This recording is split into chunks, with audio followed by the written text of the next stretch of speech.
इंदौर में प्रस्तावित अहिल्या पथ योजना का विरोध शुरू हो गया है। जिले के 8 गांव के किसानों ने योजना का विरोध करते हुए कलेक्टर आशीष सिंह से मुलाकात की और योजना को रद्द करने की मांग की है।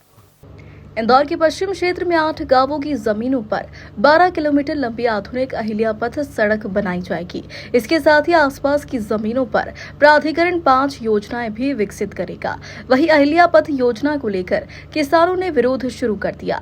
योजना से प्रभावित होने वाले 8 गांवों के किसान कलेक्टर पहुंचे, जहां उन्होंने आवेदन सौंपकर योजना को रद्द करने की मांग की। हालांकि कलेक्टर ने आश्वासन दिया है कि पहले योजना को समझ लें, इसके बाद जो भी बदलाव होगा उस पर चर्चा के बाद फैसला लिया जाएगा।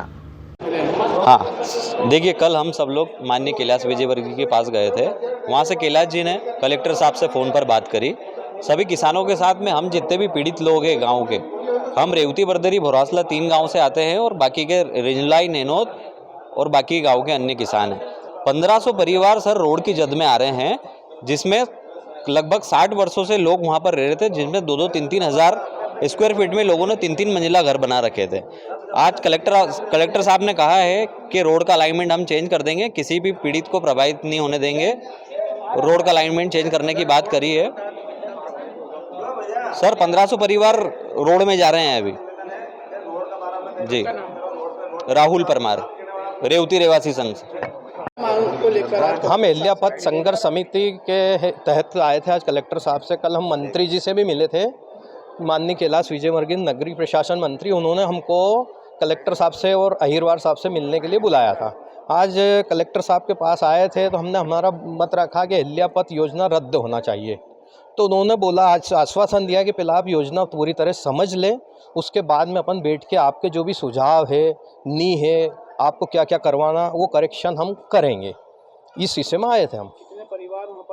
परिवार ने 8 गांव के लोग, रिंजड़ाई है, नेणुंद है, जम्बूड़ी है, बुढ़ानिया है, बड़ा बांगड़दा, पालाखेड़ी, रेवती, बरदरी और भरासला। उन्होंने दिया कि आप पहले अहिल्या पथ योजना समझें, उसके बाद अपन बातचीत करेंगे कि इसका क्या करना। अभी कोई डिसीजन नहीं है और हम तो चाहते हैं कि यह योजना रद्द हो। इसमें क्या है, 2 मिनट, किसानों के पास सिर्फ 20% ज़मीन है और 80% जो इन्होंने 1100 हेक्टर ज़मीन ली है, उसमें करीब 80% ज़मीन तो टीएनसी डाइवर्सन वाली है। कितनी, मतलब टोटल ज़मीन अगर ये 1100 हेक्टर लेते हैं तो इनको मात्र 500-400 बीघे ज़मीन ही बचती है। नेणुन में ज़मीन है नहीं, भरासले में तो ज़मीन है ही नहीं, वहाँ तो किसान कोई आया भी नहीं। बरदरी में ज़मीन नहीं है, रेवती में ज़मीन नहीं, क्योंकि सब बिल्डरों ने ले ली, सब टीएनसी करवा ली। अब सिर्फ इसमें परेशान कौन है, जो वहाँ के किसान है 2, 4, 6 गाँव के, तो अब उनके पीछे लगेंगे कि हमको ज़मीन दो, हमको ज़मीन। अब हम ज़मीन दे दें इनको तो हम क्या करेंगे। और इन्होंने आईडीए ने पिछले 20 साल से हमारे यहाँ 2 योजनाएं लागू करी थी। 151 नंबर स्कीम, 169B, उसके बाद में 176 जिसका नाम TPS 10 करा।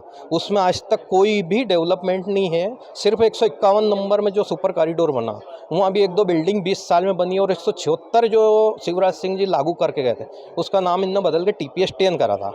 उसमें TPS 10 में आप चलो, आज हम स्पॉट पे दिखाते हैं, अगर एक मूरम का रोड भी बना दिया हो तो किसान कब तक बैठेगा। मतलब हमको प्लाट देते तो प्लाट भी बड़ा बड़ा दे दिया, अब हमको कौन बेचने जाए। और हमारे पास इतना पैसा थोड़ी कि हम उसमें कोई बिल्डिंग बना दें, कि कोई कंस्ट्रक्शन कर दें, कि कोई दवाखाना बना दें। ये सब बिल्डरों को बेचारा किसान बेच देते सस्ते महंगे में। ये कारण है सबसे मुख्य कारण। और ना तो आइडिया किसी से पूछता किसानों से, आज तक किसी सहमति ली नहीं, सब खसरे डाल दिए।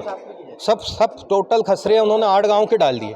जैसे हमारे खेत के पड़ोस में लाभम सिटी, उसका खसरा डाल दिया। अब उसमें प्लाट बिक गए, रजिस्ट्री हो गई, सिंगापुर की रजिस्ट्री हो गई, वाइब्रेंट मैन की हो गई, समृद्धि की हो गई, सोलिटियर की हो गई।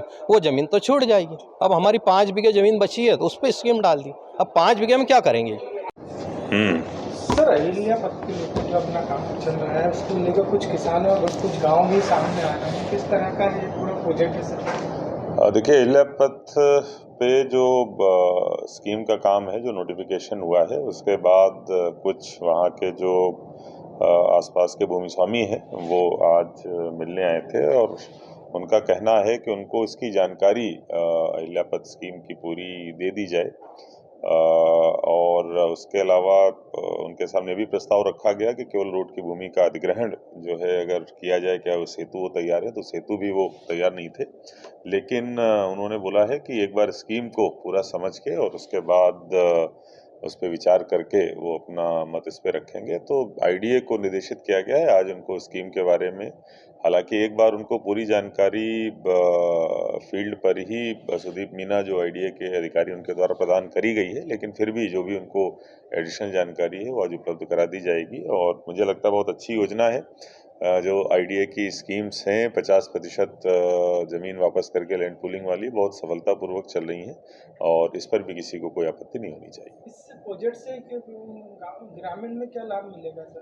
देखिए, इसमें एक तो 75 मीटर की रोड जो मास्टर प्लान की है, जो 1975 से मास्टर प्लान में शामिल है, अभी तक नहीं बन पाई है, तो सबसे पहले वो 75 मीटर की रोड बन जाएगी और निश्चित रूप से 75 मीटर की रोड बनने से जो दोनों तरफ का एरिया है वो बहुत ज़्यादा विकसित होगा। और इसके साथ साथ जो न केवल 75 मीटर की रोड बल्कि उससे जो कनेक्ट होने वाली रोड्स हैं उनका भी डेवलपमेंट आईडीए के द्वारा किया जाएगा। तो निश्चित रूप से उस पूरे क्षेत्र को विकास की एक नई ऊंचाई प्राप्त होगी। सर, इसमें कितने गाँव को लाभ मिलेगा इसका?